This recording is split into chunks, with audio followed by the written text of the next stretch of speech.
enough smoke, we want all of it. So line them up, Trey shot with the blade, you know we sizing it up.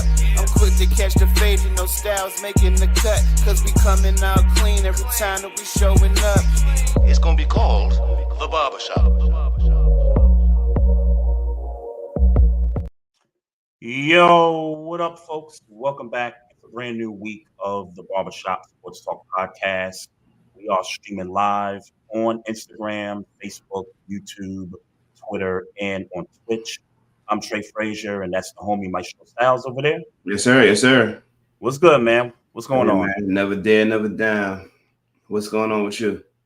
I am so looking forward to next week where I get about 12 days away from work, and I can't wait, bro. Can't wait. It's not necessarily 12 days, but I'm looking forward to a little vacation time myself. Mm-hmm. Well, I'm counting the days that I'm away from work, like from actual work, because I got the week off next week, and I got half the week off after that. Mm-hmm. I don't go back until the 2nd, pretty much. So I think I go back to 2nd too, but I don't mind vacation don't start till actual Christmas. So I go to work on Christmas Eve, and then Christmas. Gotcha. And then I'm off all the way through. Gotcha. New Year's, yeah. So you got a nice week right there. That's yeah. I definitely ain't you know, I ain't mad at all. Just Mm-hmm.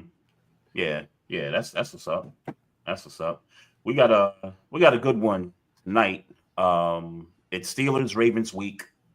As many of you that tune into us know, Ravens fan over here, Pittsburgh fan over there. Looking forward to this guest coming on, Sam Njoku. He's got one of the best Ravens-centric podcasts out right now. It's called Ravens Podcast Live. He'll be coming on with us a bit shortly. We'll talk about the matchup. We'll have this MVP conversation, which did change over the weekend with the results of these games. And, we'll get into a little bit about him as well.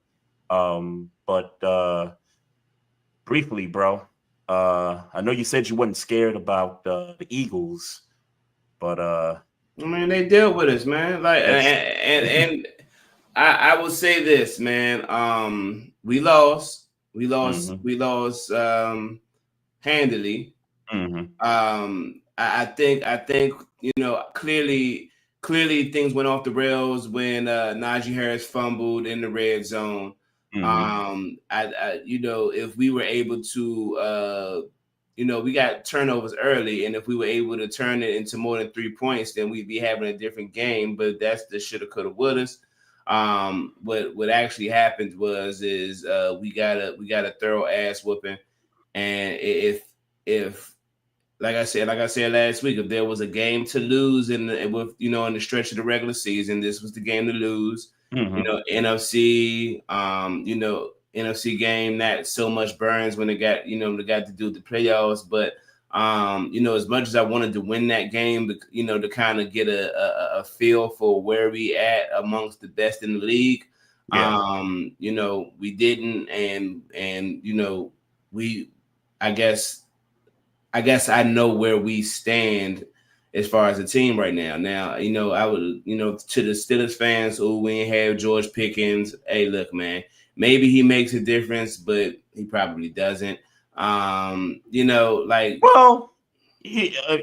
you want him to make the difference in terms of the result of the game. Sure, that's what I'm saying. Maybe he makes a difference, maybe he doesn't. You know what I'm saying? Because some numbers for you that, and I only watched maybe like a quarter. I was on the road actually, heading back from Virginia Beach, and I know Buffalo, Detroit was on at the same time as your game. I was kind of back and forth a little bit, listening on the radio. Only two offensive drives for Pittsburgh in the second half. The first drive was the fumble, and then when they ran the 10-minute drive. Yeah. That's crazy. That's crazy. But they stayed on the field, and we didn't get off the field. So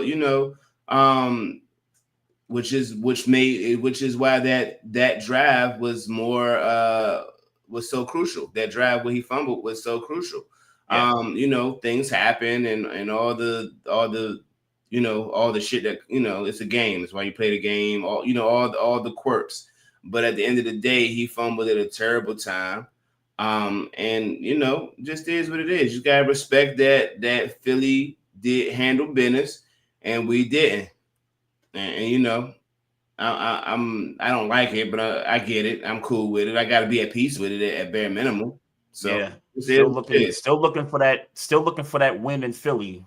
I don't give a fuck about that shit, man. You talking about 10 games in like 40 years, man? Sure. I mean, it ain't the same team. I don't care about that. I don't know. I guess you got to have some headlines to talk about, but I didn't care about that stat. Sure. I didn't like it. Okay, so was I supposed to put stake in that Russell Wilson never lost to Philly? Was I supposed to put, what I'm saying? Like, was I supposed to put stakes in that too? I didn't even know that. Yeah, Russell Wilson's never lost to Philadelphia. Oh, okay. Wow. Yeah, so was out. Yeah, it's all kinds of that stuff out there. I mean, sure. The Ravens. I mean, I'm trying to think of the last time they beat the Giants at the Meadowlands. It's been a while. It's been a while. So you can come up with all these little little dumb stat lines to make somebody say, oh, but when you put it like I said, 1965. They played 10 times between 1965 and Philadelphia, by the way. Yeah, 10 times since 1965. Like, all right, but all right. God bless. God bless. It's a fact. That's all. It's just a fact. Taking any more than it's just a fact. That's all it is. Let's get the homie in here. Sam and Njoku. One of the best podcast, Raven centric out right now. Host of the Ravens Talk podcast, also co-host of the AFC North Roundtable. We got Sam and Njoku with us this evening. Bro, appreciate you coming on, man. How's everything, and happy holidays, and hope you and your family are well. Oh, thanks for having me. Yeah, everything's going good. Holidays are upon us. Have to get shopping. Pretty busy Steelers week, so probably get to it after the game. But everything's going good. Looks like the Ravens picked up a victory against the Giants, so the tension is a little bit lifted heading into this one. I think if the Ravens had found a way to lose this one, which I don't think they would have, it would have been a little bit different tune, but it's good that the Ravens got a win after falling short against the Philadelphia Eagles. Yeah, for sure. Getting that bye week definitely helped out, for sure.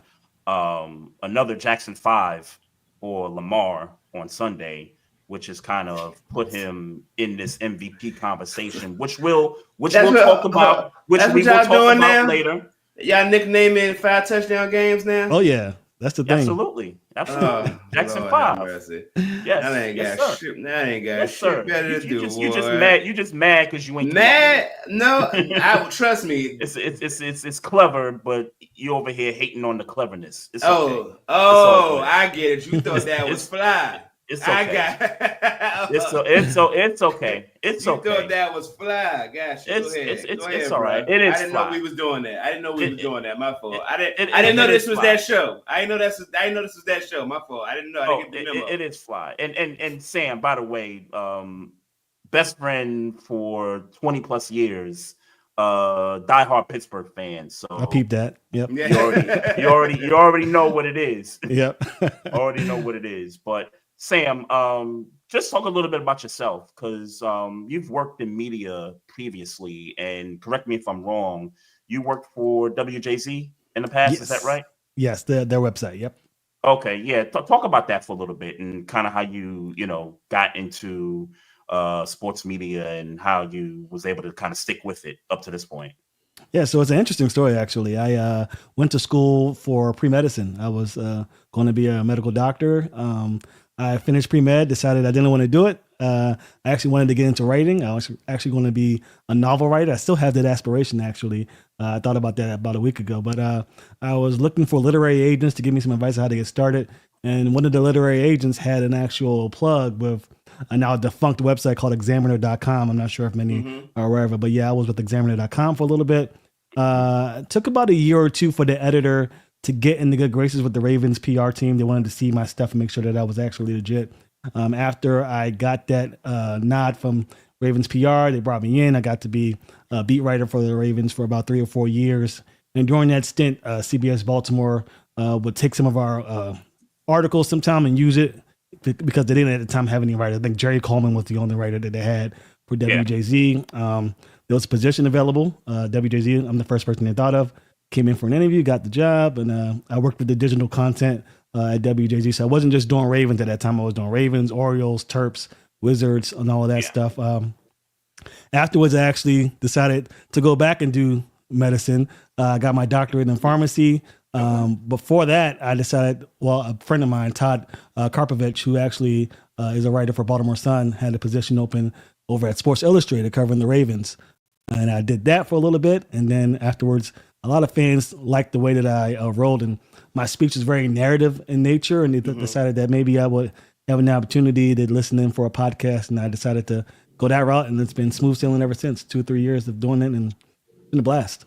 So we got to call you Dr. Njoku then. Hold off on that. I mean, you can. It's politically correct, but Sam's fine. Oh man. Yeah. Well, first, congrats on that, because I've had people come to me and be like, "Hey, why don't you go get your master's?" I'm like, "Look, I'm not about to put another student loan out there. I'm already dealing with what I got now. I'm finished with school. I'm done with that." Good call. I'm not gonna lie to you. I'm 6 figures in debt, if you know what I mean, with the loans. So definitely understand the trepidation about going into higher education. It's definitely not fair to your wallets, trust me. But I went for it and got it, so I'm happy. That's what's up. That's what's up. So let's talk Ravens Giants. I know he over there. Y'all happy about your Jackson 5s and all those fancy things. I mean, tell me what you saw from the game, kind of your view of the game, 2020, obviously. Yeah, I thought that going in, the Ravens were going to have success running the football, and it did to some extent. But you could tell that the Giants were not going to allow Derrick Henry to get the ball going with himself, and it was be up to Lamar Jackson to get it done with his legs. I was very surprised that Lamar was able to have that success with his arm. Some of that is because the Giants gave up a little bit on the back end to make sure they were shoring up that run defense. And some of it is just Lamar Jackson being great. I mean, he was getting things done with his legs, and that opened things up through the air, and that's what really Ravens fans and pundits were looking for, was to see Lamar Jackson be that dual threat quarterback. Against the Eagles, you saw the line break down, that front four, and you as a Steelers fan probably know more than anyone else recently that front four is ferocious, you're not going to get time in the pocket really. If you're a mobile quarterback and you have the athleticism to really dismantle that pressure that you're getting, especially up front with Jalen Carter, then you take that opportunity. So I think Lamar used this as a statement game to show other DCs that, okay, I'm going to be able to do it with my arm as well as my legs, and I think that will pay dividends moving forward. All in all, the Giants are a pretty weak opponent, so I don't put too much stock in the Ravens with this victory, but it is nice for them to get that victory, and hopefully it carries momentum with them for the last 3 games. Yeah, I would like, because, I guess 5 touchdowns, 5 touchdowns, no matter who you play. So let me be objective about that. But it's funny because I thought about this game, and I thought about it like Trey, it seemed like people were surprised when I said when Pittsburgh beat Cincinnati a couple of weeks ago. And it's like, well, yeah, we beat them, we scored 40 points, but at the end of the day, it was the Bengals defense. So it's like, forgive me if I'm not super excited about. We did it. Good. I'm glad that we're capable of doing it when we're against a weaker opponent. But at the same time, it's like, forgive me if I'm not super excited. And the last stretch of the regular season that we hanging points on bad teams. Like this ain't the time for that. Right now, we need to know how we stack against the big dogs, because this is big dog season. Mm-hmm. I agree with you completely. And I think for the Steelers, and I'm sure we'll touch on it a little bit, their passing offense isn't exactly what I would say is stellar. But that Bengals game showed me that there's potential there with George Pickens and Mike Williams. They had that potential, but you're right. Scoring 40 points against a bad defense doesn't show much. But for the Steelers and the Ravens both, they're going to have a stretch of games now heading into the postseason. They're both going to make the playoffs, obviously. That's really going to test them. I think it's going to pay huge dividends for them as well as the Texans, 3 teams in the AFC who have big-time opponents coming up. I think those 3 teams are going to have a huge uplift in their momentum going into the season, regardless of what happens win and loss. I think steel sharpens steel, iron sharpens iron, and they'll be better for it heading into January. Yeah, we'll see how this Patrick Mahomes injury holds up. I think he's going to play against the Texans on Saturday, but early prediction as far as that game goes, I kind of feel like the Texans have a legit, chance to get the win in Kansas City because of their defense. And, Kansas City's offense not really, being that explosive. I think that's a game that could be, 17-13, 2017, with the Texans, being either way, really. Win. Yeah, either way. That's true too. Either way. So I'm done betting against the Chiefs. So I've lost too much money in Vegas over the Chiefs. So I'm not going to bet against them. But your point is valid. CJ Stroud and that offense has a chance, along with that defense, to cause the Chiefs some trouble. But until I see it, I'm going Chiefs. Yeah, I wish I could say that, but we about to play them coming up, and I've already on this show said stamp it. I think we taking out the Chiefs, and I'm going to stand on that even after this mid performance against Philadelphia. But let's be clear, Kansas City ain't Philly right now, so they got to lose this game. And you also said you don't respect the Chiefs the same way you respect the Patriots dynasty of the past. And I stand on that. And I stand on that. And obviously the Chiefs have a long way to go before we make the real legit comparisons. I mean, we're talking 6 Super Bowls versus, the 3 that Patty Mahomes and the Chiefs have already. But like Sam said, even though they win in these, close games and they're getting lucky in some of these, outcomes, it's just hard to bet against them when you at least expect. And again, let's be clear on what I mean by respect. Like, obviously, when you win games, you win games. That's your record. But to sit here and act like I fear, and I think fear is a better word. Me as a football fan, being a Pittsburgh fan, knowing we got to deal with them later on in the year or in 2 weeks. That I fear the Kansas City Chiefs. I don't, man. I don't, man. You had a better chance of getting me to fear Philly than Kansas City. I don't fear. And really, at this stage of the game, if I had to be concerned about an AFC team, I'm way more concerned about Buffalo right this second than I'm concerned about Kansas City. That's valid. Yeah, I would fear Buffalo's offense. That defense, not so much. Sure, but if Josh Allen can hang 40, like against, but that's what I'm saying. Yeah, right.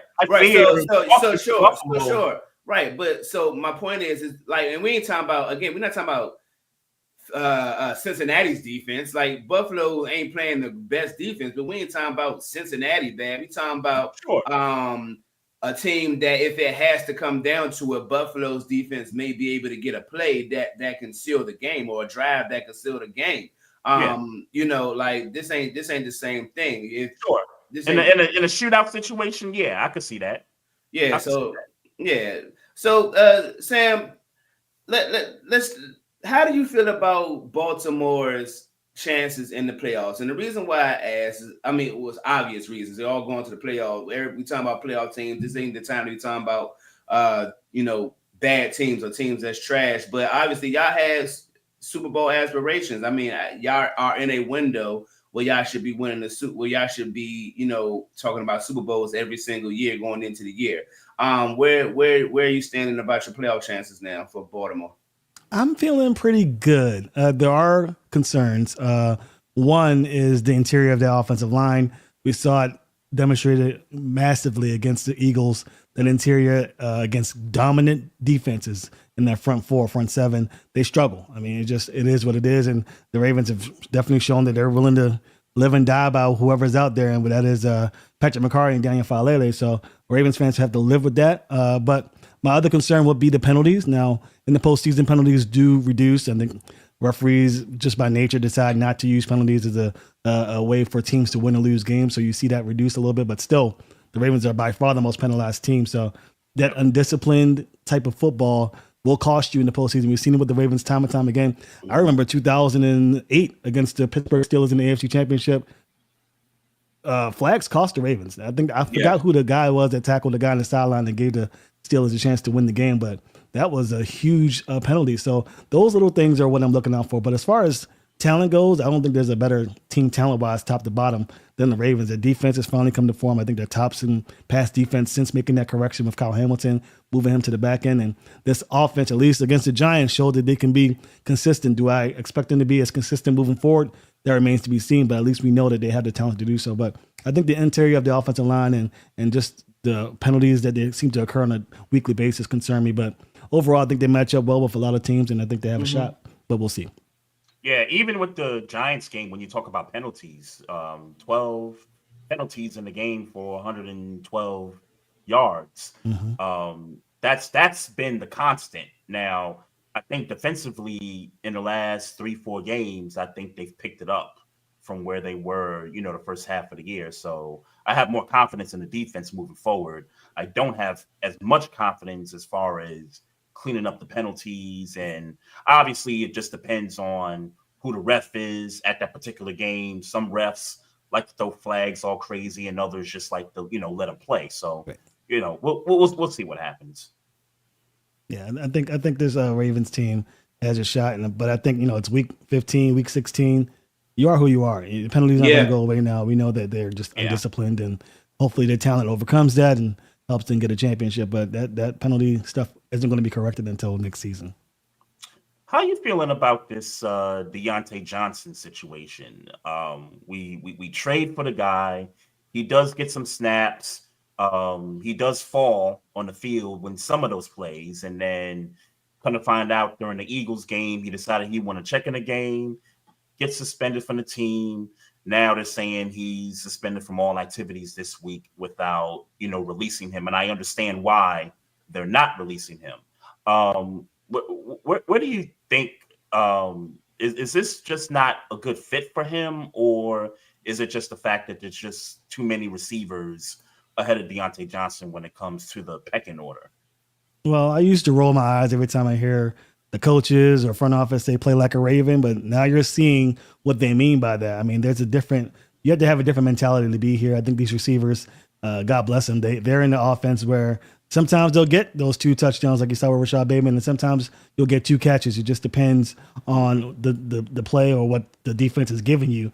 And I think Deontay Johnson came here with aspirations that might have been a little too high. I think he came in looking at the roster. Okay, I have Zay Flowers, who's his number 1 guy, and then maybe Rashad Bateman, but not much else after that. So I think he expected to be implanted into that wide receiver 3 position. He came in from the Panthers being the most targeted receiver on their team to being relegated as, 4 or 5 targets over the last 3 games. So that kind of boiled over. But I think fans moving forward need to understand, okay, the reason why receivers not coming here is because 1, the opportunities are going to be limited.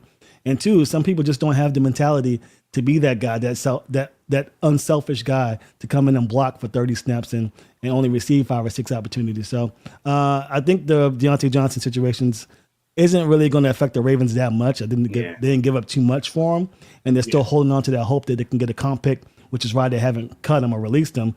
Also, because they fear that he'll go to a team like the Buffalo, like the Steelers, like Kansas City, that gives them a chance to improve their roster. So they're going to take their approach to just keep him on the sidelines. I don't expect him to return. I think maybe they're taking the week-by-week basis. Okay, we'll reach out to you, see how you're feeling. If you're still feeling some type of way, we have no problem with excusing you from team activities. And you saw what this roster is capable of before you arrived. So I don't think the Ravens are missing him too much. But that just goes to show you that, talent's important, but I think team chemistry, locker room camaraderie, leadership, all that plays a huge part in the championship team as well.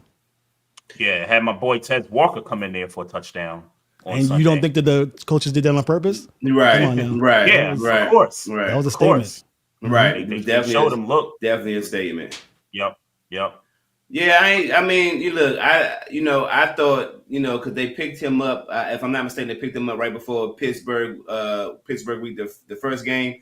And I thought for certain that they was going to put him on the field and attempt to, try to make him get a quote unquote revenge game. I know even he don't really have no bad blood with Pittsburgh, but just to try to with the whole rivalry thing between Pittsburgh and Baltimore, I am surprised. I guess like you said, fit because outside of, in my opinion, just my opinion, outside of Zay Flowers, Deontay Johnson should be, if he come to play ball, should have usurped everybody else. Yeah, should have usurped everybody on that roster. But like you said, I guess it was fit, fit, because I was certainly like, this dude is not getting on the field at all. And it got to the point where I'm seeing, Steelers podcast, and they talking about, it's a chance they might release him and we can get him for the low. And if we get him for the low with him and George Pickens, and I know everybody talked about the whole, he's a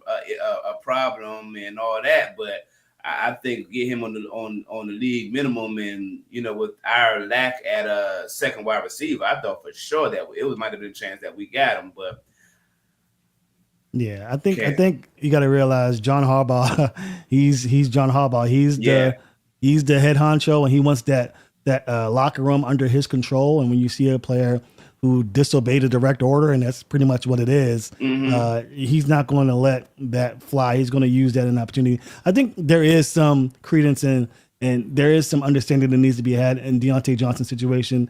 As you mentioned, he didn't get a lot of burn before that incident. So I think part of it is, Harbaugh is stuck in his ways. Show me in practice, and then you get on the football field. I don't care about your pedigree, and I don't want to ruin the chemistry that we have right now just to implant a talent if you're not showing it on the practice field. So I think some of that plays a part, and then but the majority of it is, okay, you didn't listen to what I told you to do, so you're not welcome on my football team. Yeah. And some fans, they're going to feel some type of way about that, and I get it, but it's John Harbaugh. Because fans want to win. You know what I mean? Like, fans want to win the game by any means necessary. And if that means you got to put your pride aside all because you're this, Victorian, this my way or the highway attitude. Look, man, like we a Super Bowl contender. Like if you want to win, you want to have to do some things that you might not, be ordinary with, like that, out your comfort zone. That's not Johnny. Yeah, for sure. We had another situation similar in San Fran with Devondre Campbell. Am I saying his name right? Devondre Campbell, yeah. Devondre Campbell, who had been playing all year. Drake Kinlaw comes back healthy this past week, and they put him in. And then, unfortunately, he gets injured in the third quarter. And this dude was like, I'm not going back in. I guess I didn't hear what he had to say about it. But the rumor mill says that he felt insulted that he was benched for Drake Kinlaw.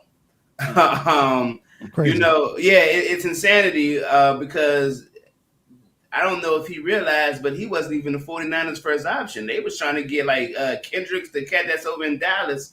Like there were other options that San Fran was considering before they got to him.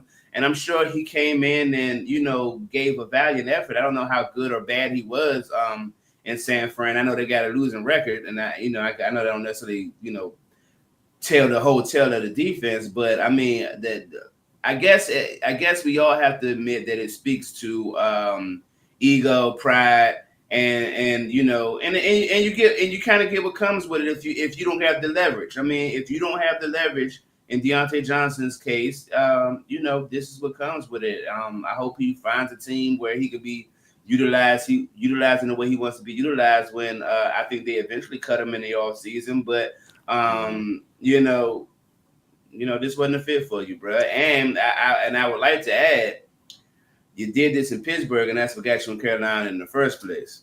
And Dante Jackson panned out for us so far. So, man, maybe he needs some humility in how he approaches his career, or maybe this was God's plan for him to get to the right fit. But times look a little crazy for him right now. Yeah, for sure. The same thing with Devondre Campbell. Question: do you think he's gonna play for another team at some point? Yeah, he's gone. I know they suspended him for the rest of the season, but he's gone. Yeah. Yeah, for sure. But I'm saying, do you think in the offseason, because he teams will look at that and say, "Oh, this guy's not a team player," or do you think he will end up on a roster? I think he'll end up on a roster. He's young. He got experience. He might now. Obviously, he won't. I don't believe he'll be in like no big roles. Like they'll put him in a situation like he'll be a backup. Yeah, he'll essentially be a backup, and that's essentially what he was. I know he don't think he was a backup because he played so many games this season, but I'm sure that somebody will bring him in and say, "Hey, we're backup." Yeah, it's like he's on the back end of his, not like the very, very back end of his career, but he's like along that second life of his his career. You telling me something I ain't know, player? I'm thinking this Bama was I ain't never heard that name a day in my life. Nah, he was an all pro for I think a year or two, just a few years ago. Yeah, where I want to say with the Falcons. Correct me if I'm wrong on that, Sam, but he I ain't never heard that nigga name. Never in a day. He was an all pro a few years ago. So Devondre Campbell was an all pro. Yeah, let me look it up. Yeah, because okay. Well, I will say this then. I will say this then. 2021. Yeah, if he's an all pro, if he was an all pro, now I know who Drake Kinlaw is. And let's be clear, I know who Drake Kinlaw is. Yeah. So if he was an all pro, I can understand why he might feel the way he felt. Still it's an ego thing, and still it'd probably be something he shouldn't have done. But I guess I understand. Like, yeah, that's Drake Kinlaw, but I'm all pro Devondre Campbell. I also would like to think that the 49ers, when they signed him, that they told him, "Look, you here because you're filling a void for Greenlaw. When Greenlaw gets back, your role is going to somewhat diminish." I'm sure they had a conversation with him. I mean, you would think so. But I don't know, man. I feel like if they said that to him, then I feel like when Kinlaw was injured, he would have okay, then it's business as usual. I don't know what happened. Obviously, I don't. Obviously, I ain't in the locker room. I just feel like if I'm an all pro, so essentially he felt like he got disrespected. Like he felt like he should have started over Kinlaw clearly. But at this stage of the game, and you saying he on the back end of his career, or maybe in the twilight of his career, the way I see it, you need to put together as much game tape as possible. Yeah, you need to get out your feelings a little. You need to get out your feelings a little bit, right? Because this was a 1-year deal. So as a player, you got to be thinking, no matter how much playing time I get, this is an audition. Do anybody have his stats real quick? Does anybody have his stats? Like how good he was? Like statistically, how was he this year? 31 years old. Stats this year, he had 79 combined tackles, no sacks.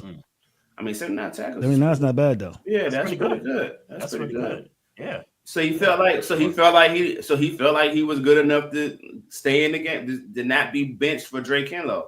Yeah, I mean he's still Drake Kinlaw. That's the difference. Yeah, that's just for me. That's just what it is. That's Drake Kinlaw, and like I said, I ain't never heard of this dude before this incident. But for sure. Getting back to the Ravens, man.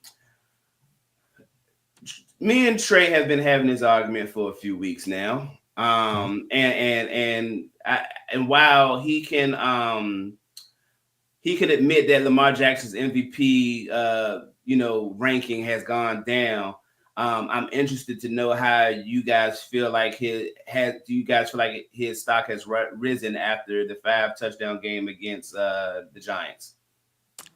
I don't know about well, it has risen. I mean, that's just the narrative has forced it to rise because of I think the stats are starting to show. I think they're starting to look at the stats after that 5 touchdown performance. I think analysts, they don't do a lot of research. They start to say, okay, well, he's looking pretty good. Why are we talking about Josh? And then they look at the numbers and they see that Lamar has had the better stats this year. So that's breeding narrative and conversation. But the fact of the matter is the Bills have beat the Lions. They beat the Chiefs. Those are the 2 number 1 seeds. That plays huge dividends in what voters are thinking about. Happened last year with Lamar Jackson. So I get where it's coming from. I still think that this race isn't over. I think Lamar Jackson has a huge test against the Steelers. If he has a performance, maybe not 5 touchdowns, but 3 touchdown performance, no picks, then the conversation shifts. But I think because he beat the Giants in that manner, it's just the Giants. They're the worst team in football, right? If he plays against, the Texans on Christmas Day, another primetime event, all eyes on him, then I think the narrative shrinks a little bit and we start to actually have a conversation. But right now, I still think, based on what I'm hearing, everyone's talking about Josh Allen. He's the guy. Is Lamar Jackson the better quarterback? A case can be made, yes. But as far as who's most valuable to your football team, Josh Allen has that team on his back, literally, and carrying them. So I'm very happy for the Bills and Josh Allen and all of that. The race isn't over, but I still think it's Josh Allen's award to lose. Yep. Yeah, so I echo everything Sam just said.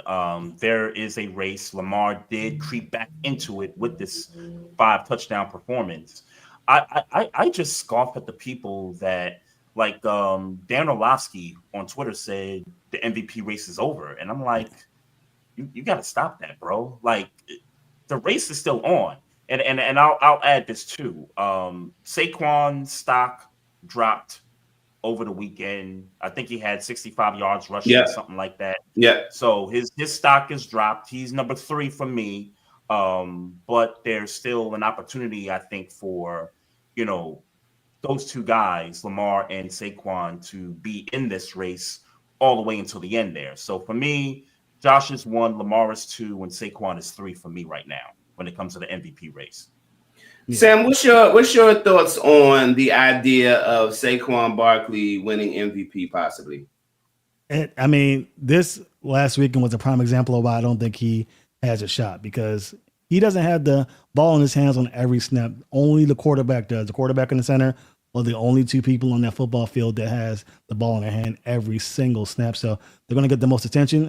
And to your point, if Lamar Jackson throws for 4,000 yards and rushes for 1,000, has that ever been done? No, that's huge. That'll pay huge. Do I think it happens? It's going to be close. That Steelers defense is pretty good at containing Lamar, so I don't know if he gets it, but that's an opportunity for him. If Saquon, breaks the rushing record, that probably helps him get in there. But again, it's all about the quarterback. If Josh Allen was as good as, if Saquon was as good as Josh Allen, I don't think it would matter, because Josh Allen has so much more of an impact on the game being a quarterback than Saquon. I think Saquon wins Offensive Player of the Year. He has a shot. Him and Jamar Chase, the two I think are going at it. I think the nine goes to Saquon. But as far as MVP, it's going to continue to be a quarterback award, and it's for the reasons we saw on Sunday with Lamar and Josh Allen. Yeah. I agree with that. Okay. Go ahead, Maestro. No, I was going to tell you to fight back, because this time last week, me and him had a dialogue about why, he didn't feel like that. Last week you had Saquon Barkley number 1.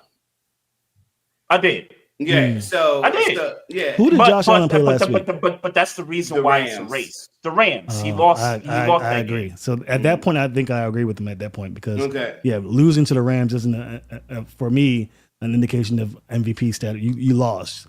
So I think, and Saquon did amazing helping his team win, and Lamar was on the bye. So I think at that point, Saquon gets that nod, and Saquon could still win it. I'm not going to say, and he probably deserves it in some aspects. Because he's really brought light back to the running back position. But I'm just going off of what I know the voters are thinking, and it just doesn't seem like he's going to get that shot. But if he breaks that record, though, I think voters are going to be tongue-tied in that room on the ballots. He's going to get votes. I think he's going to get votes, but I think maybe he's like 500, somewhere around 500 yards close. About 400, maybe a little above 400. Somewhere around that. Okay. My conversation last week with Trey is that it's kind of hard and look, let's be clear. I think in my heart of hearts, I think he breaks the record. That's what I think.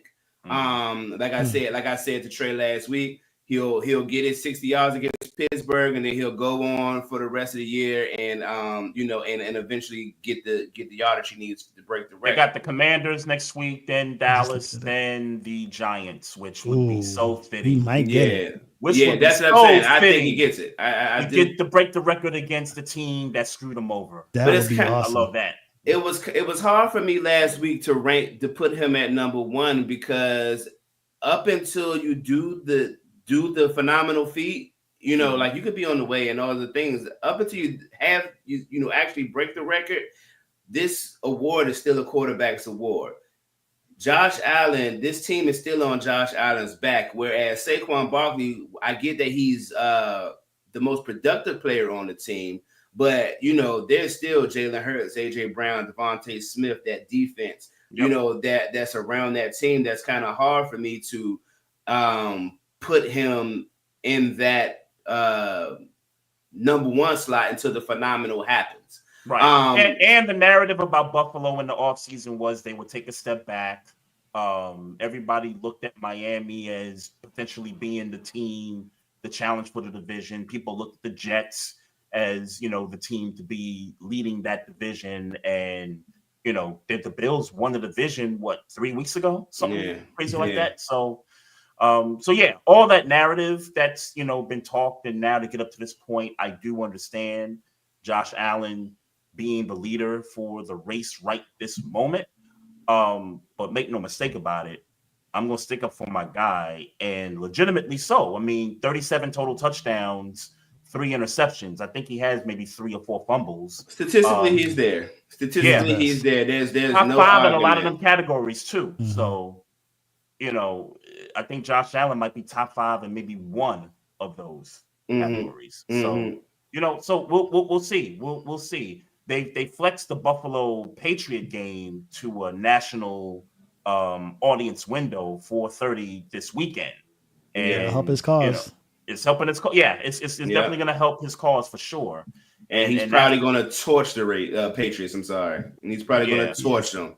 Of course he is. Yeah. And, you know, after that, they got the Jets and they got the Patriots, you know, to close the season out. Those aren't as of right now, those aren't nationally televised games. So, you know, I think that matters when you're on a stage by yourself, when there's no other games on. I think that's going to help. It'll help in Lamar's case for sure, because of the game against Pittsburgh on Saturday, standalone game. Christmas game coming up in Houston against the Texans, standalone game. It'll definitely help his cause. So so both quarterbacks get their chance to make it, you know, to make their case in the last stretch of the regular season for sure. I just look, man, you know the play it's always 50 million times harder for a black man to get his due. You know what I'm saying? And look, I know. You know, Ravens hatred campaign is on. The Ravens campaign is on. Ravens hatred aside, I if he wins his third MVP, you know, 2 in a row, I would certainly, you know, get that black man his applause and all the things. But that's gonna be tough, man. Playing Pittsburgh on Saturday, Texas on Christmas. Who y'all play 18? Browns. Browns. Oh, okay. Well, that should be a cooking, but that's gonna be tough, man. That's gonna be tough for y'all, man. Sure. Or for him. For sure. Tough opponents. Granted, the Texans, I don't know what they can play for. They've won the South already. Maybe seeding, I don't know. Maybe they could be a 3 seed or something. Maybe they're fighting for something. I'm just saying. Sure. The Texans won the division. They can't be the 1 seed. Maybe they sit people down. Not necessarily that they sit people down. Maybe they're not as into it. Maybe they play a half, and maybe they realize, we trying to, you know, save for the playoffs here. Let's start sitting some folks, you know, third quarter, fourth quarter-ish. I'm just saying. I'm with you, because, like, okay, if they were playing a trash team, like I sit them for a trash team. But I don't sit them against a team that I might have to see in the playoffs at some point. So they're going to start their guys. Yeah, right. First quarter, they're going to start their guys for sure. I'm with you. I'm definitely with you. Sure. But we do got a game coming on Saturday that's got some stakes here. We got some stakes here. And look, man, yes, sir. You know, as heartbroken as I was about the Philly loss, we clinched the playoff berth over the weekend. And now here's the opportunity to go ahead and lock up that Division A. And 2, you know, when we won earlier this year, you know, it was some banter on my timeline talking about how, we gonna see y'all niggas woo, woo, woo, y'all not going to sweep us, this, that, and the third. And, here is the time, man. Here is the time.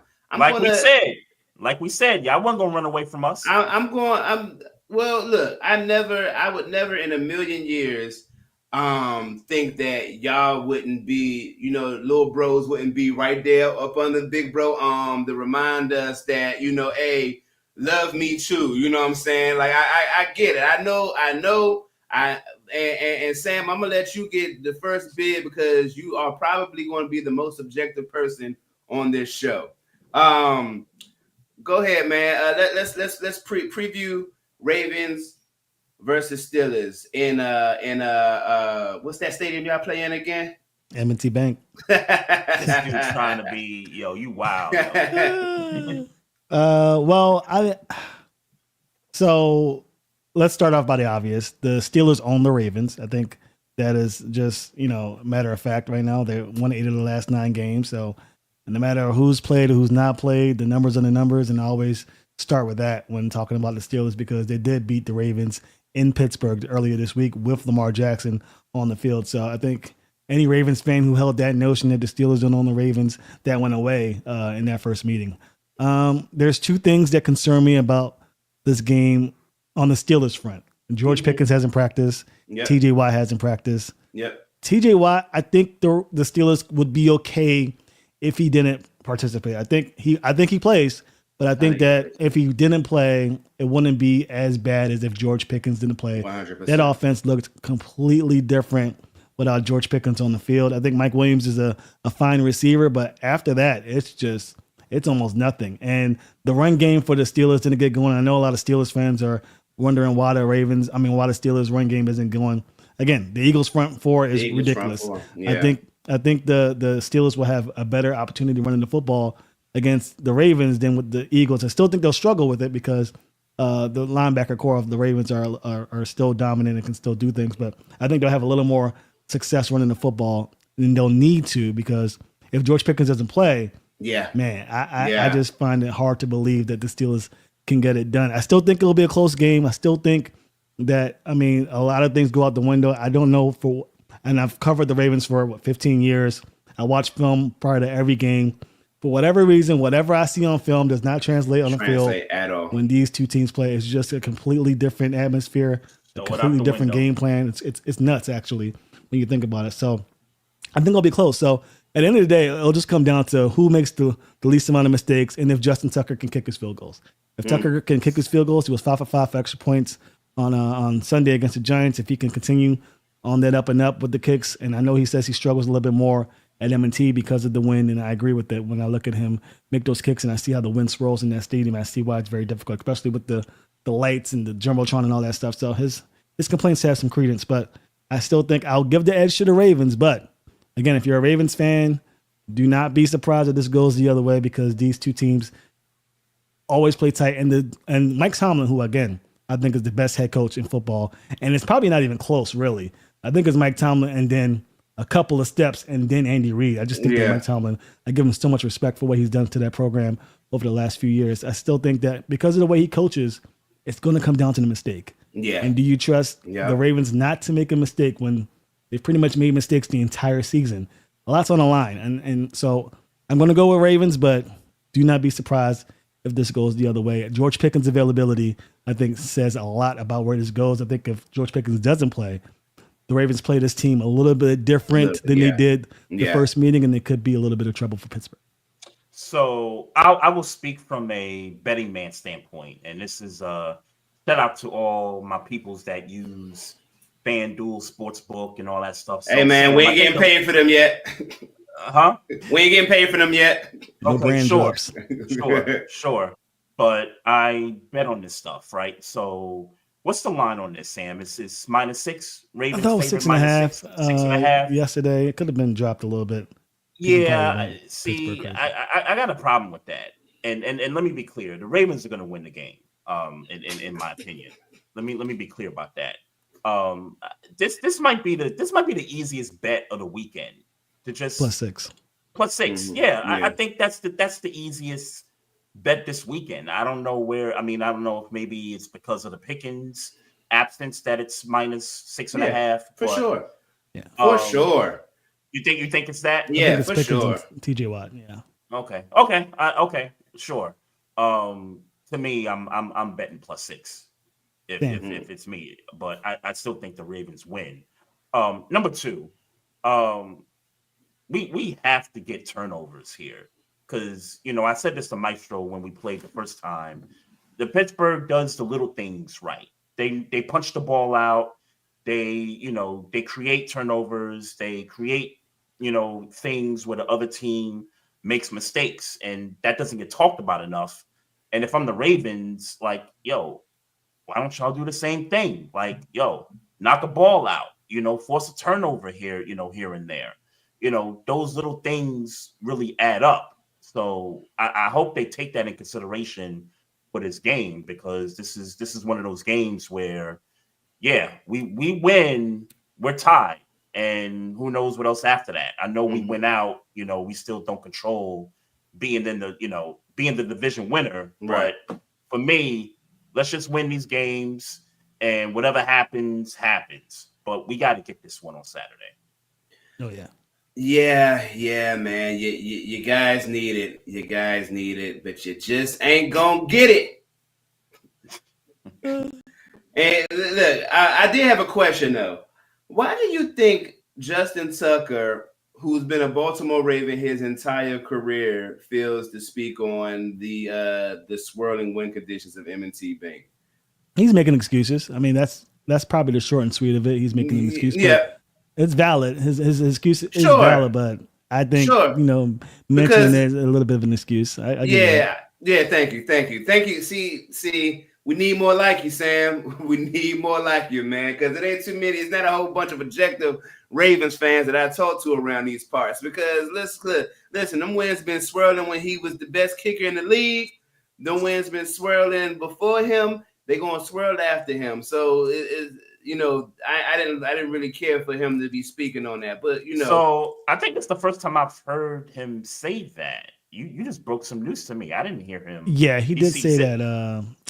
I want to say it was after the Eagles game. Had to be after the Eagles game. Yeah, it was after the Eagles game. Yeah. Anybody trying to hear that? Anybody trying to hear that? But I like it. I like it from y'all perspective, or from my perspective, let me say, because I like kickers who lack confidence when we need to win a division. I like that, and it just so happens that my kicker is kicking like the best kicker in the league right now. So there's that. Michael, before I start to talk trash, Michael Pierce is coming back this week. Does that make you guys feel any?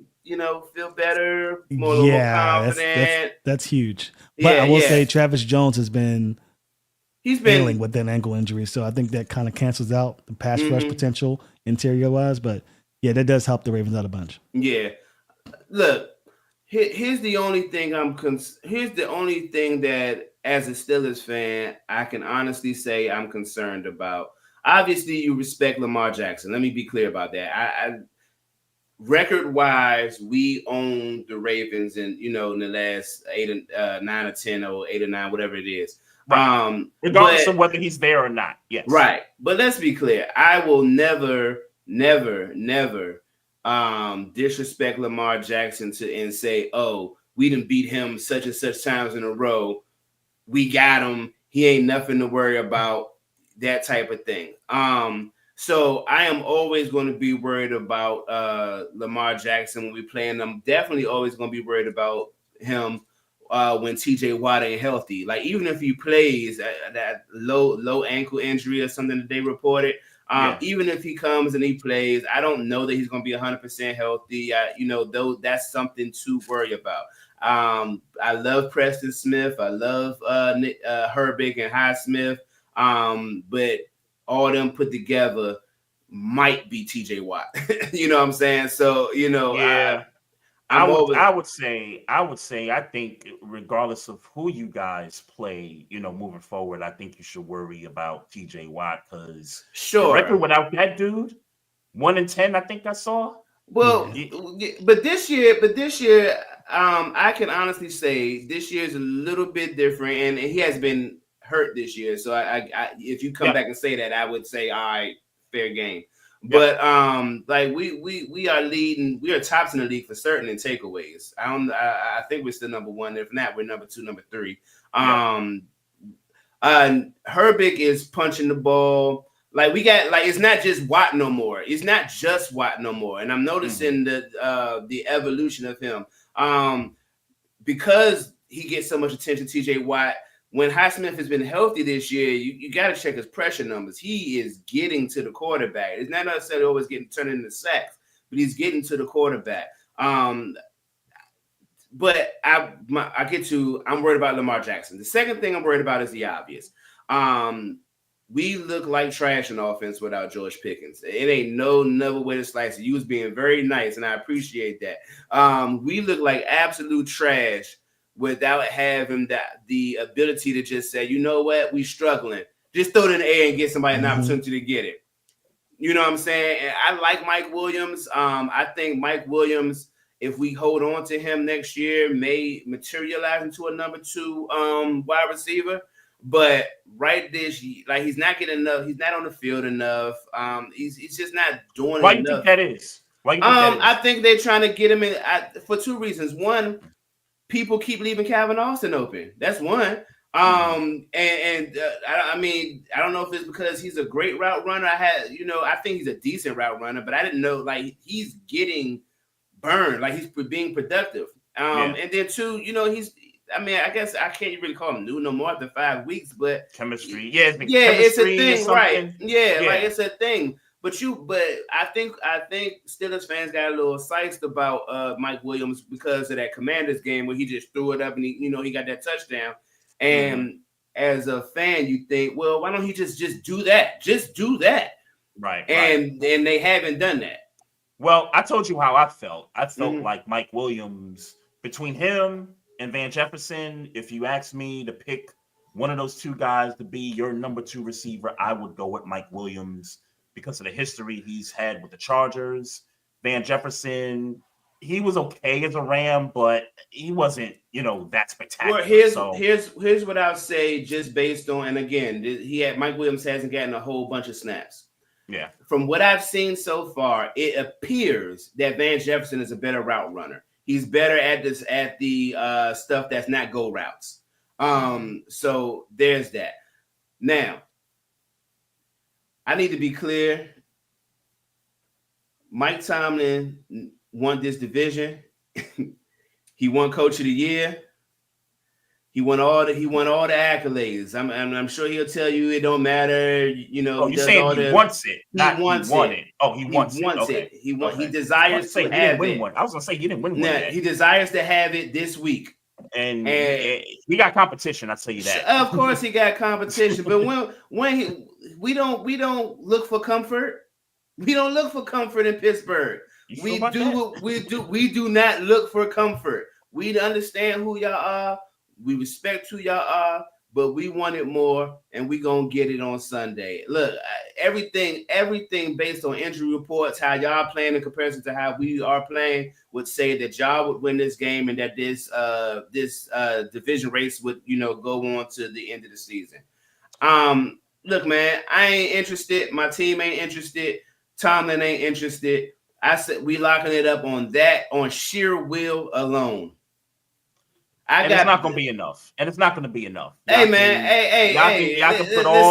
can talk about will and the fight. All this stuff. Hey, look, man. Derrick Henry was pretty quiet in that first game, man. And he was pretty pissed off about that fumble. And I think he's gonna come with a vengeance on Saturday. As far as Lamar Jackson's concerned, when that man came up to the podium after the Eagle loss and said that his mama was pissed off that he didn't run more. All you got to do is have mama talk in your ear and say how pissed off she is of you. And I think he's going to have one of his best games against the Steelers. He's going to have one of his best games on Saturday. Call the score. Call the score. I'm sick of your shit. Call the score. I'll say 27-23. 27-23. 27-23. I'll give you out of 6 points. Like I said, I'd bet Steelers plus 6.5. Give me Pittsburgh 30-23. Who's scoring 30? Okay. Without George Pickens, who's scoring 30, bro?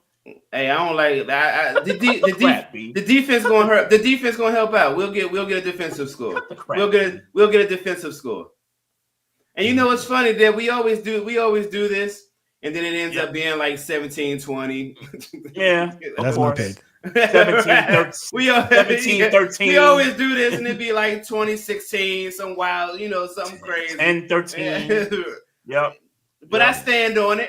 We scoring 30. We gonna get help from the defense. We gonna get a defensive score. And you know what? I like this ain't happened in a while. I like Minkah Fitzpatrick get a defensive score. I haven't heard his name all year.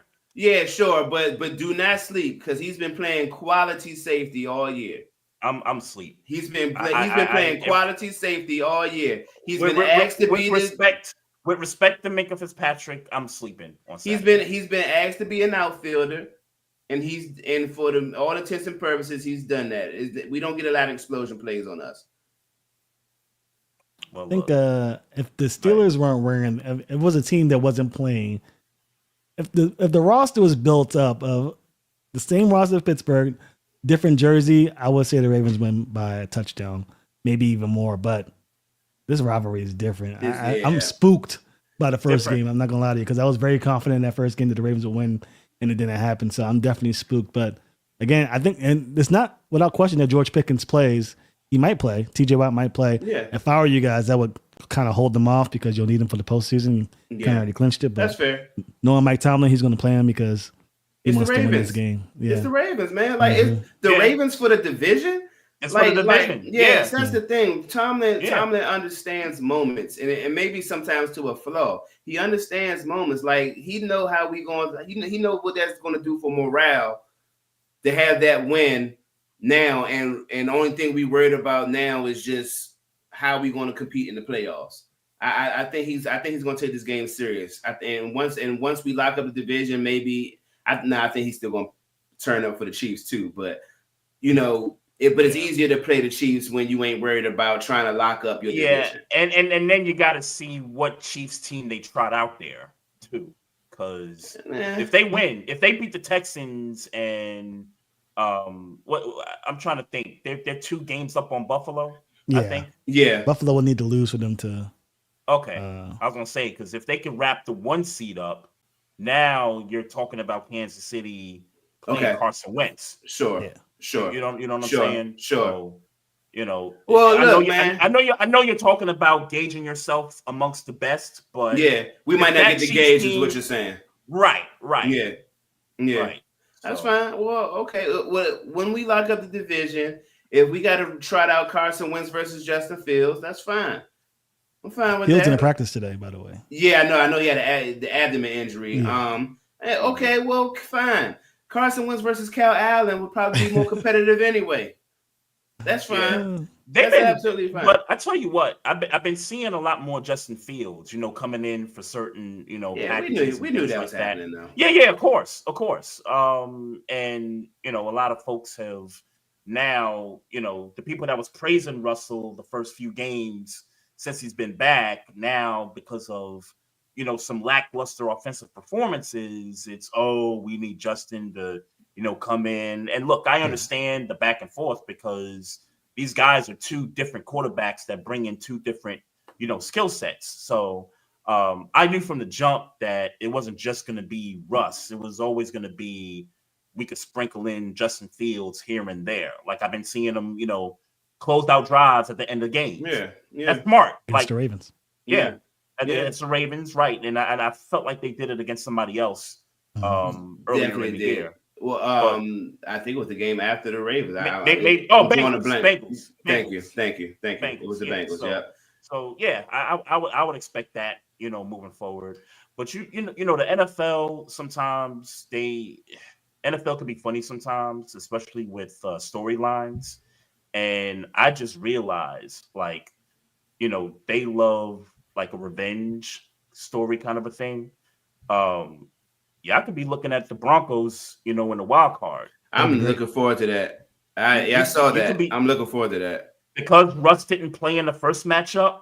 Now it seemed and I hope I'm wrong because I want the division. I hope I'm wrong about that. Yeah, but NFL sometimes, they trying to find storylines, and what a storyline it would be. That would be a hell of a storyline. Would go up against Sean Payton, the dude that chewed him out on the sideline last year. And not for nothing. Not for nothing. That's not gonna be like an easy game. Denver is balling right now. Like Denver's defense looks good. Bo Nick's old ass look good. I don't hear you like this ain't no this that wouldn't be a slouch game. So I mean I would want that for Russell Wilson. A little NFL football life story, some years from now when the team that treated him wrong and he get to play him for all the glitter and gold, so to speak, like that. I would enjoy that little NFL films type of situation. If that would be, I mean, look, I don't know if Denver's going to keep that same spot. I mean, I know what Pittsburgh is doing. We went in the division this week, but you're wrong. Go ahead. Go ahead. Wrong with that. Go ahead. Hey man. Talk your talk, man. Hey man, when are you leaving? Are you leaving out of town this weekend? Monday. All right, Monday. I'm gonna see what I'm doing Saturday, bro. Cause I need you to see my. Yeah, we gotta pull up some. I need Sam. Because I'm sick of him, man. We were supposed to link up the first game, and I had to work. So yeah. Nah, look, I'm game, bro. I know. Rita's got an event on Saturday. Yeah, right? I think D's got something going on too. I think she's doing something on Friday though. D. Is it Friday? I thought D was doing something on Friday. Okay, I'll check that. Only thing I gotta do on Saturday is an album. I'm going to an album release party Saturday during the day, but I'll leave early if we know we linking. And I don't know what. And I ain't gonna get too personal. I don't know if I have my kids this week, and I also don't know that. But I got a 2:45 and a 3:15 appointment, and then from there, whether it's downtown or back at the crib, that's where I'm gonna be at. So all right, bet. Say less. So Sam, any final thoughts, Sam? Final thoughts. This is going to be an interesting game. I keep lingering that Lamar Jackson could have one of those big games. I don't think he's going to score 5 touchdowns against the Steelers. He won't. I think I could throw that out the window. But I think if he can get something done with his legs, he'll be back in this playoff race. I think the Ravens, they don't need to win the division to have a successful season. I still think based on the seeding, they have a good track to get to where they need to be. But I think it will be better for them if they didn't have to travel to an opponent in the wild card. And it also gives the Ravens a chance to keep the Steelers away from Pittsburgh, because for whatever reason, the Steelers are Supermen in Pittsburgh, and to take that away from them would be great for the franchise. So I still think the Ravens get the job done, but I think it'll be closer than it needs to be, especially if George Pickens doesn't play. And I think Justin Fields is also a guy who can be a huge playmaker for them if he does play. But good thing for the Ravens, he's not practicing. And then something to think about too, Texans on Christmas, that's the team they could potentially see in 2 weeks again. 2 weeks, yeah. So, something to think about there also. Yep. But Sam, man, this was fun, man. Yeah, man, for sure. Appreciate having you on here. Yep. Just let everybody know where they can find you at on social media and talk about the podcast and what you got coming up. Awesome. Yeah. So you can find me on YouTube. My podcast is on YouTube, Apple Podcasts, and Spotify. Ravens Talk Podcast is where you can find me there. I'm also on Instagram at Ravens Talk Podcast. We have a pretty healthy following there, and you can find me on Twitter X at Ravens Talk Pod as well. Yes, sir. Hey, man, we appreciate you, man. And we definitely gonna see you in them internet streets. And just know that I'm tagging everybody when we win this division. Everybody's getting tagged.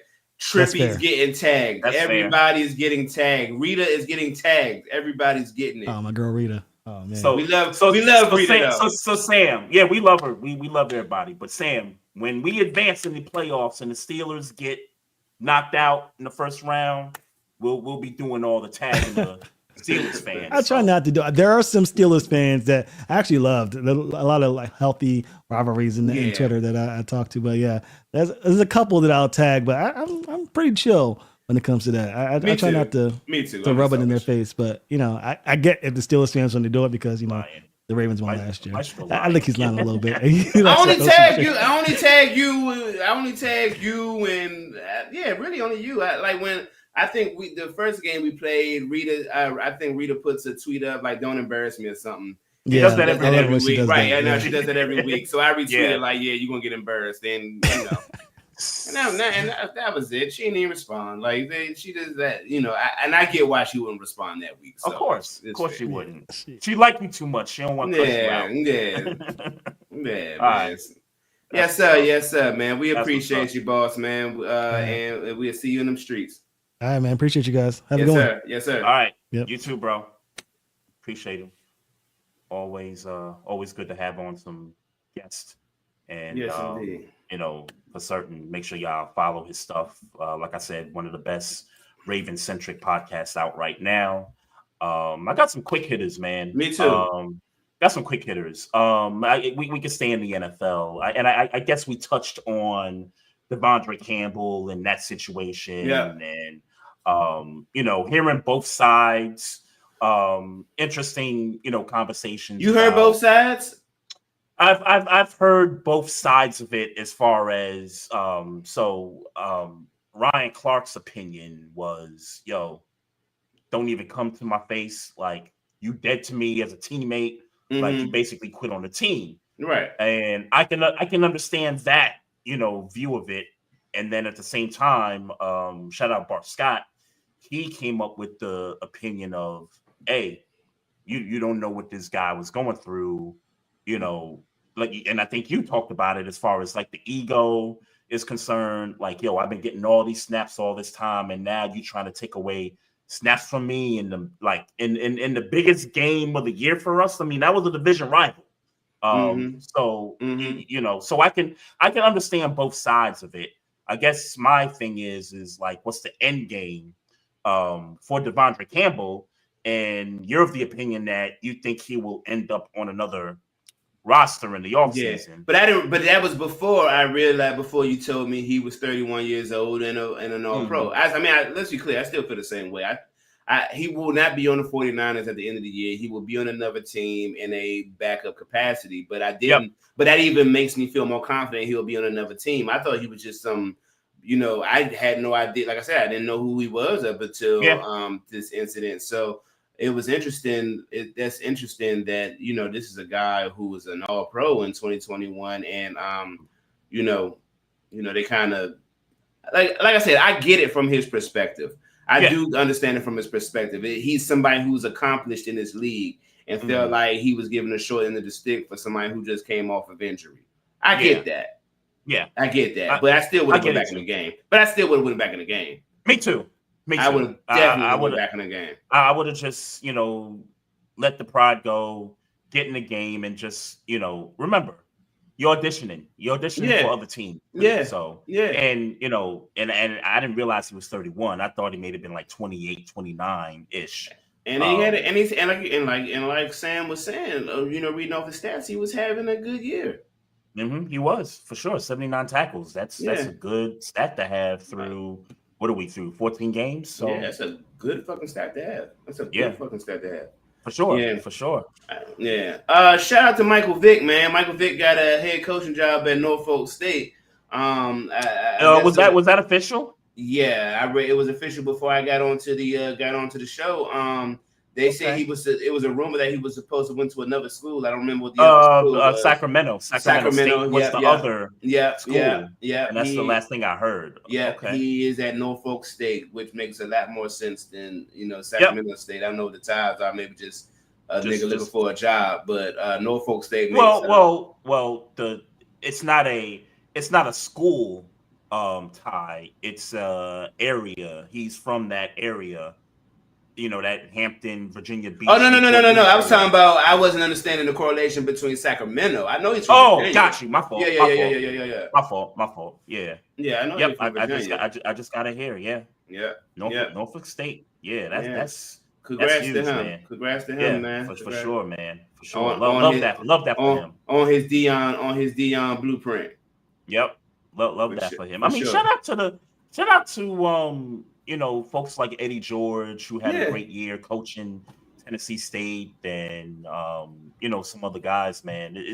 It's great to see, black head coaches, particularly in HBCUs, starting to get that shine and build these programs up. I forget the name of the coach that's the Jackson State coach. I forget his name, but they went 11-2 this year, and they had a bowl game on Saturday that I took some time to watch, and they did some great things this year. So that's what's up.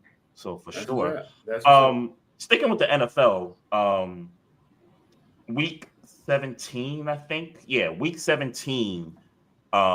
They have this thing where they flex a bunch of games for a Saturday lineup, and they just flexed the Falcons Commanders game to Sunday night, which I think is an excellent flex, for both of those teams.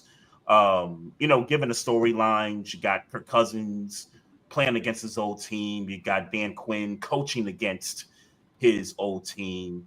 And then you got these teams that are in, playoff contention. Yeah, they're both in a playoff race.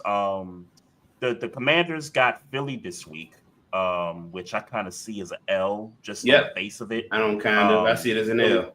Philly is, that's for the division for Philly. So, you figure Philly gets that, and then the Falcons welcome the Giants down in Atlanta, and you got to think the Falcons, with as bad as they've played over the last month or so. And look, the win over the Raiders last night was not a very convincing win, but a win nonetheless. It didn't make you feel any different about the Falcons. Nope. But I tend to think they're going to beat the Giants on Sunday. So going into that matchup, the Falcons-Commanders matchup, they would be one game apart from each other. And look, Kirk Cousins, and I think you've said it once before, if Kirk Cousins decides he wants the ball, he could beat the Commanders. I mean, I don't put it past him. He's capable of beating the Commanders. Yeah. With that being said, I don't think they get out of there with a win. And I know we're a couple of weeks away from that. Yeah. But I'm trying to paint the scenario. If they do beat the Commanders on that Sunday night, they will tie the Commanders in terms of record. And they would have the tiebreaker over them. Yeah. And the Falcons, they would have a backdoor way to get in the playoffs as the 7th seed. Right. Regardless of what happens Tampa. In the division, yeah. Right. Regardless of what happens to Tampa. So yeah, that's a good flex on the NFL's part. Definitely looking forward to it. Just as a football fan, I think that's going to be a game where both teams are, they fighting for something. So the Commanders haven't locked anything up yet. So they still gotta, play hard. So we'll see what happens there week 17. What else you got? The last thing I got, man, because this I remember this. So when I saw this kind of irritated me. I'm sure you remember the Duke lacrosse players of 2006 that were accused of sexual assault. So I saw the other day that the woman who accused them, the accuser, admitted recently that she falsely testified about being sexually assaulted by these players. With a quote saying, "I hope that they can forgive me. They didn't deserve that." I won't make this too heavy, but last I checked, those Duke lacrosse players were white. The woman who accused them is black. Yeah, I didn't know that. I did not know that. Mm-hmm. I did not know that. Look, I just thought that was interesting. I won't add anything else heavy at the end of a podcast, but I just thought that it should be known that that's what happened. And white, black, or indifferent, that young lady should see some sense of discipline. And I think to anybody who lies about that should see some sense of discipline or corporal punishment if that's the correct term, they should see the law. Yeah. They should see the law for telling those types of lies. I don't know who those players are and where they are in the world today. Yeah. But they deserve some type. They got a case. They got a case for They sure. deserve some sense of compensation, some sense of justice is maybe closure, a more appropriate. Yeah. Maybe justice is a more appropriate word. But and for what it's worth, she could have took that lie to the grave. She could have. Yeah. So I mean, yeah, I guess that is true. Thank you. I guess did they get expelled from the university? I don't put something. I told myself when I saw that on Instagram to go back and look it up, but but the way my Tuesday ended up when I got in the house, that's all right. That's all right. Yeah. Nah, and that's why I did that. Yeah, that's why I didn't want to go too far into it. But I got you. I don't. Her name is Crystal Mangum. And you came out and told the truth, and that's the first step. But I think hey, let God sort it out, I guess. I guess the point I'm trying to get to is that the livelihoods of these young men. Look, man, I don't know where God put them at. I mean, you got it. If you, I'm stuttering like shit. I know that you a God fearing man. You know what I'm saying? You got to trust that, that happened to them, but God put them in a better position or the position that he wanted them to be in. So, I mean, for all I know, these motherfuckers could be millionaires and, maybe. So I don't know. I don't even know their names and know where they at. So I kind of got to trust that process as a God-fearing man, but geez Louise, like, yeah. But initially, when it happened, you caused some shit, lady. You caused some shit. It cost them something. Yeah. Yeah. They cost them something at that point. So you definitely caused some shit. Yeah. I just got a few more things. Congrats to Travis Hunter on winning the Heisman Trophy this weekend. Great special moment. Dion was there. Lil Wayne was at the ceremony, which was I thought a bit odd, but nonetheless he was there. I love Lil Wayne. What's that? Say kids love Lil Wayne, man. Yeah, sure. I just didn't understand why he was at the Heisman ceremony, but hey, you Lil Wayne, you can do what you want, right? Sometimes. Dion was there, and his mom and his girlfriend was there, and all that stuff. So that was good, cool moment for him. I know there was a lot of folks making a case for the running back, Gianti, I think is his name, which balled out this past college season and had a legit case to win the Heisman. But I think everybody knew all along that it was Travis Hunter's Heisman to lose. Yeah. So, congrats. Question: how much do you know about the criticism that his girlfriend has been taking? Not a whole lot. The short of it is I from what I remember, there was a game a couple of weeks ago, and Travis Hunter celebrated, and he did something with a cheerleader, and then there was a shot of his girlfriend or fiance that she had a look on her face that would connotate maybe she didn't like what Travis Hunter was doing in this celebration. Then there was talking heads talking about how, girl, you need to just be happy that you got a nigga that's going to the NFL and whoop, whoop, whoop and all those types of things. And apparently she was getting backlash on social media for not being just grateful and holding it down or whatever they felt like she should have been doing. And there were stories being reported that the backlash on social media was leading her to heavy drinking, and she had a drinker and all those things. Yeah. Then it went on. Then Travis Hunter went on some type of a streaming platform or something saying, hey, y'all need to chill out talking about my girl. Woo, woo, woo, woo, woo. I don't know much about it. To answer your question, I know that I don't know what happened. He's standing by his girl. His girl seems to be standing by him. End of story. Yeah, well, I'll tell you what I know. Some of that what you just said, I didn't know happened either, but I'll tell you what I know. So when they make the announcement at the ceremony that he's winning the Heisman, so his mom stood up, Dion stood up. Obviously he stood up to accept the award. She sat in a chair, and Dion sort of nudged her to stand up, which she eventually did, and that was some of the criticism throughout social media that she was taking. In my personal opinion, if if a dude has to nudge you to stand up, I gotta think that he cares. I Who think if cares? huh You said you gotta think that he cares. Then you gotta think that who cares. Okay. Dion, Okay. because Dion is he's mentored Travis Hunter. There's all kinds of look, I remember, not to go down a rabbit hole, but I remember when Dion was at Jackson State, he invited Brittany Renner. Is that her name? Yep.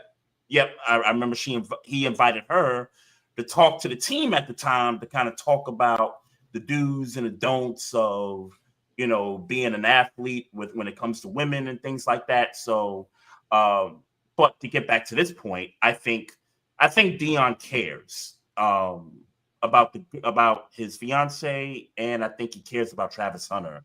Otherwise, I don't think that he would have nudged her to stand up. That's just my opinion. What Go I ahead. what I think about it is that the optic of her still sitting down looks bad, and that's why he told her to I agree. ask her to. You know what I'm saying? He asked her I to agree with stand up, that. even if Mhm. it didn't mean anything. You know what I'm saying? Yeah. She might have, Yep. she might have had an intention to stand up, and she was doing something that didn't have her Hmm. stand up right away. I don't know what. I'm just Hmm. I don't I'll, know. I'll I'll comment on that in a second, Yeah, you but know what go I'm ahead. saying? I'm not sure why she didn't stand it right with everybody else, but what one thing I know that Dion is very cognizant of is optics and how it looks to the camera. Yeah. So, you know what I'm saying? So he tried to make sure that it didn't look crazy for his player on the camera. I don't think it had anything to do with her. I don't know. Like I said, I don't know what his relationship with her is.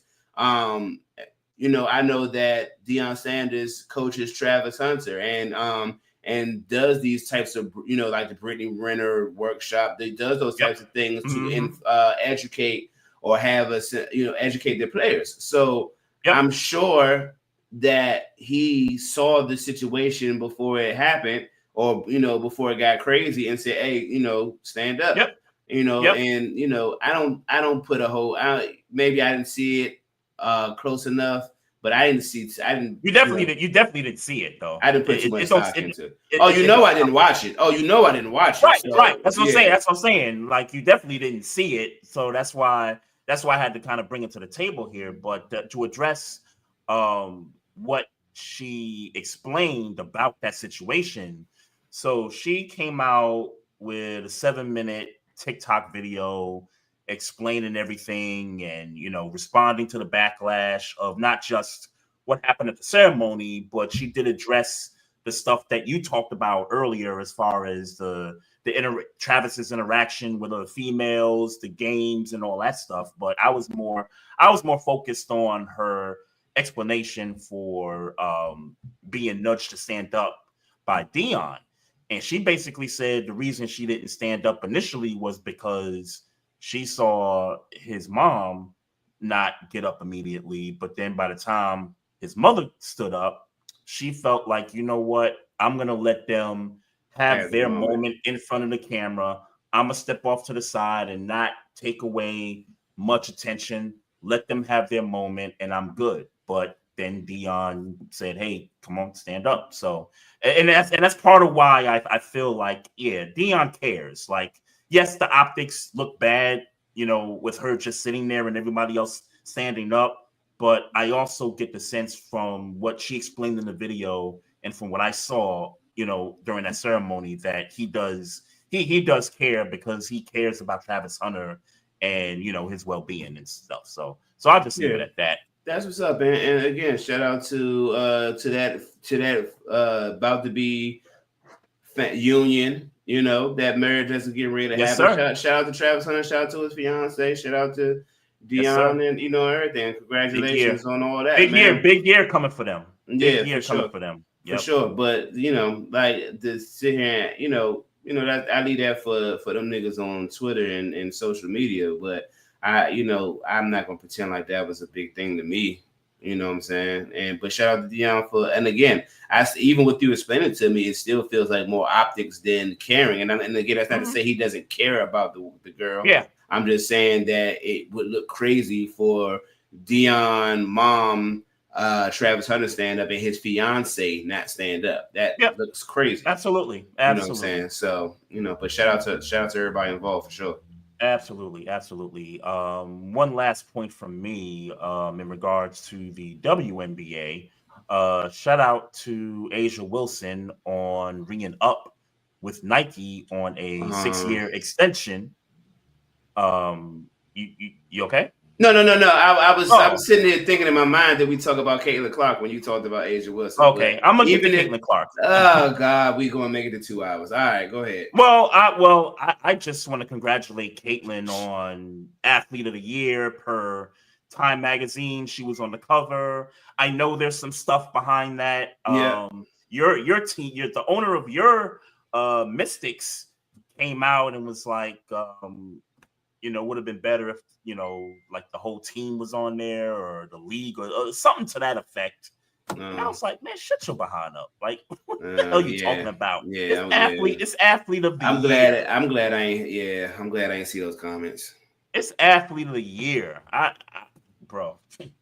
Yeah. I don't know what she But I get it, man. I mean, maybe she was you get to see all the black players. Hey, God bless that comment I disagree with. Hey, we allowed to disagree.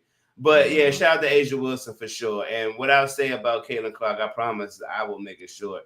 Hey, bruh, like she right. No matter if she's pandering, if she's she right, bruh. This league was built on the backs of black women. Yep. Period. Yep. I don't care who told you to say it. Thank you to that person who told you to say it if that's the case. Like even if you don't fully understand it yet, which I'm sure she does, because that's all people been beating in her head since she's been in the league. Like, look, man, this shit was built on black people, on black women's backs, and look. Mm-hmm.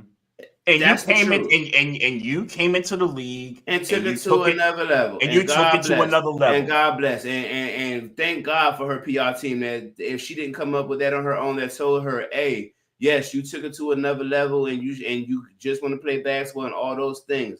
But you better acknowledge why you even in this position.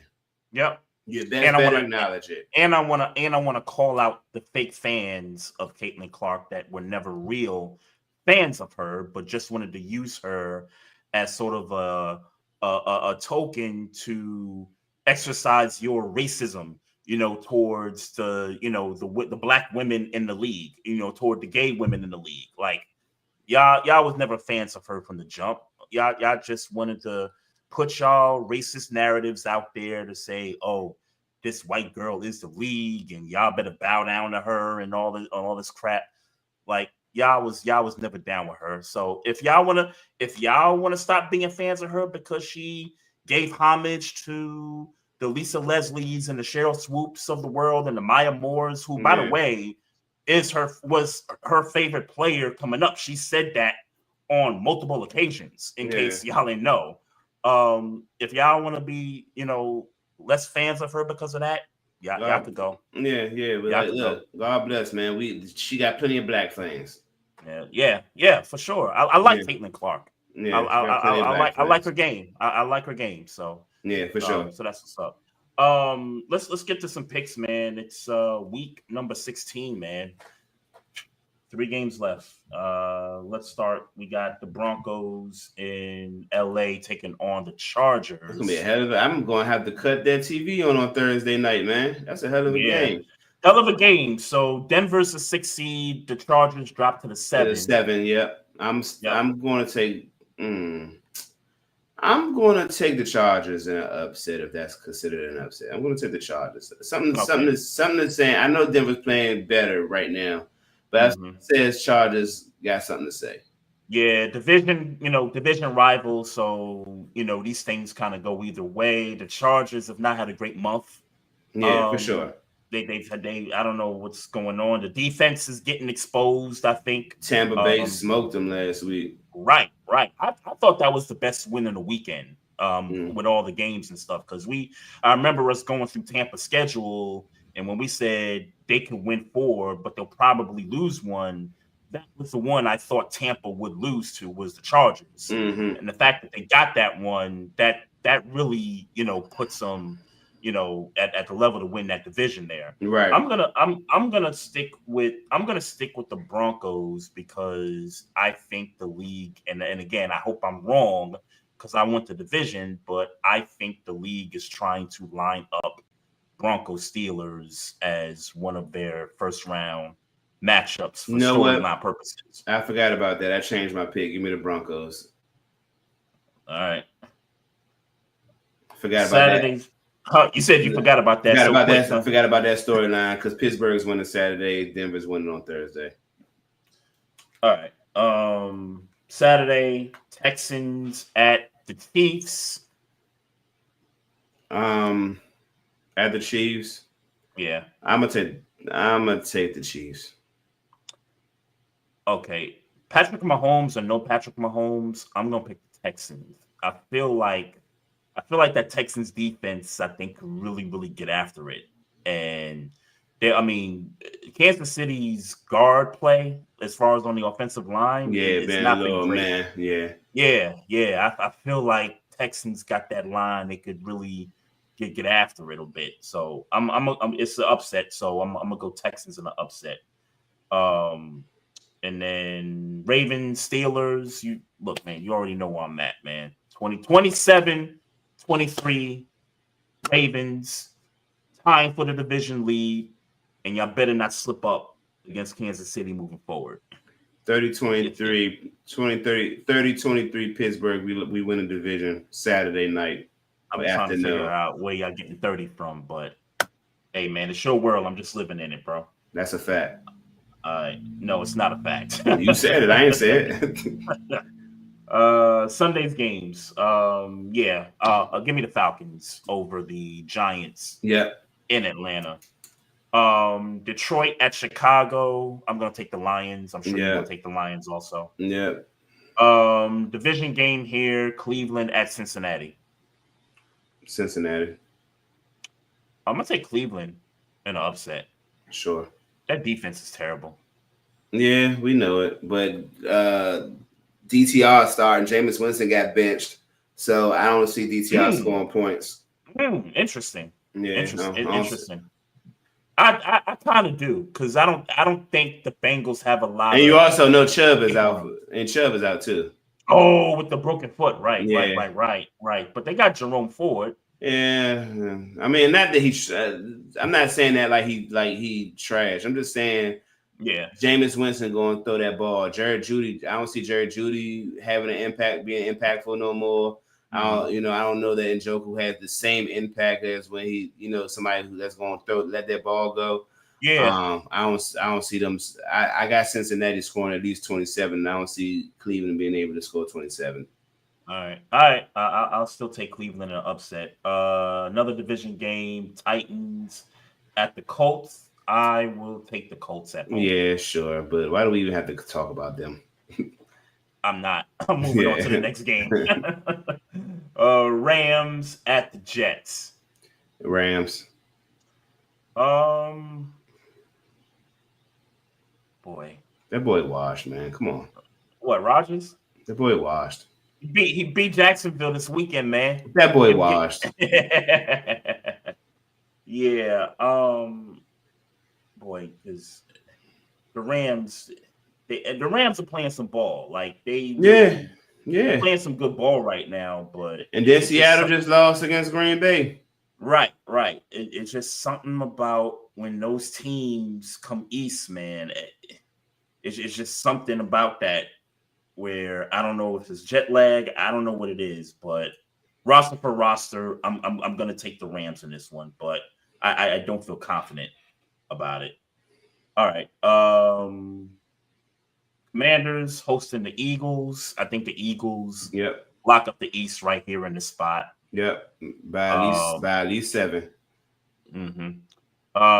Cardinals at the Panthers. Cardinals. Yeah, Cardinals need this one bad.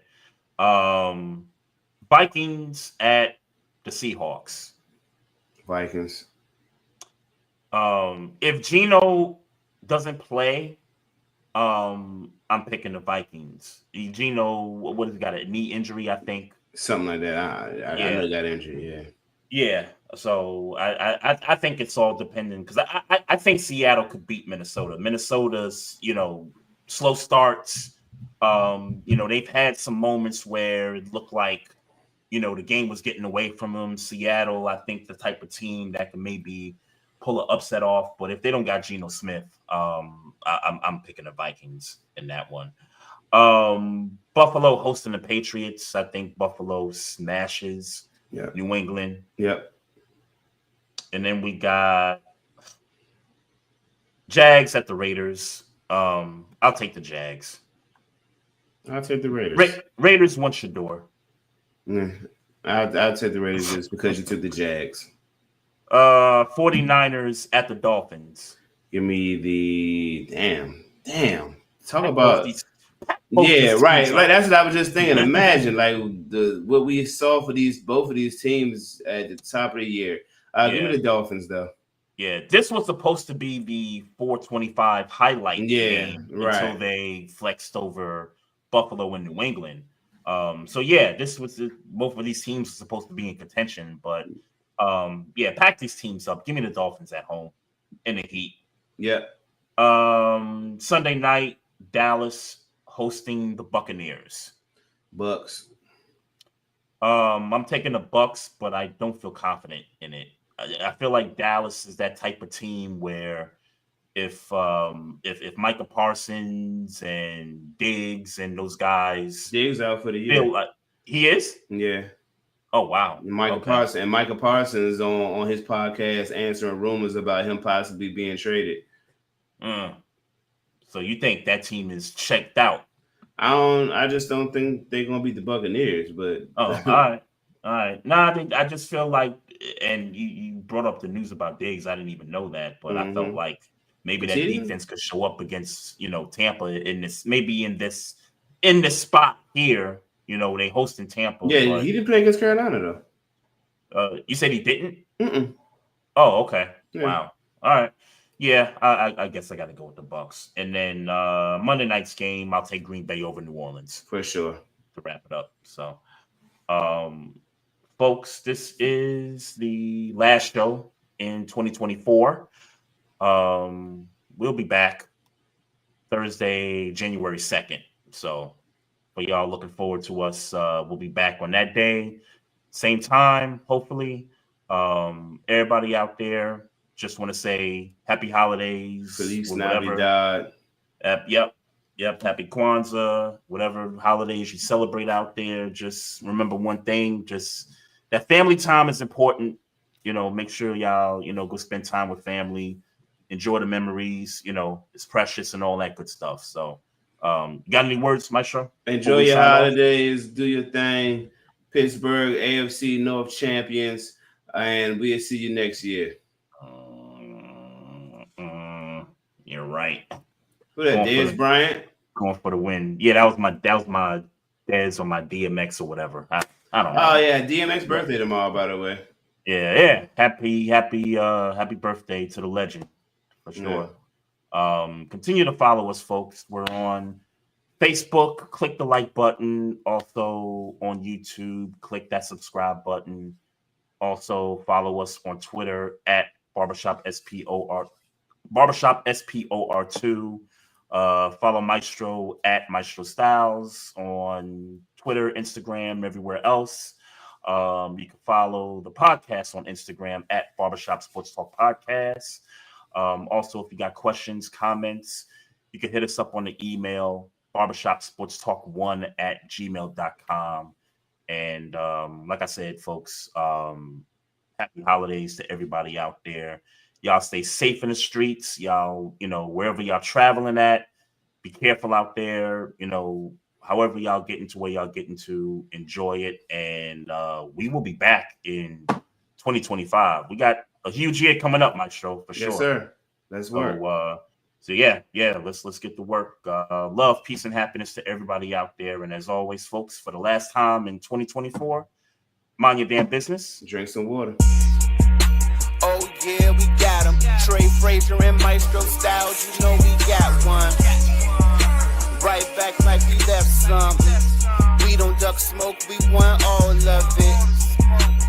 So line them up, Trey shot with the blade, you know we sizing it up. I'm quick to catch the fade, you know Styles making the cut. Cause we coming out clean every time that we showing up. It's gonna be called The Barbershop.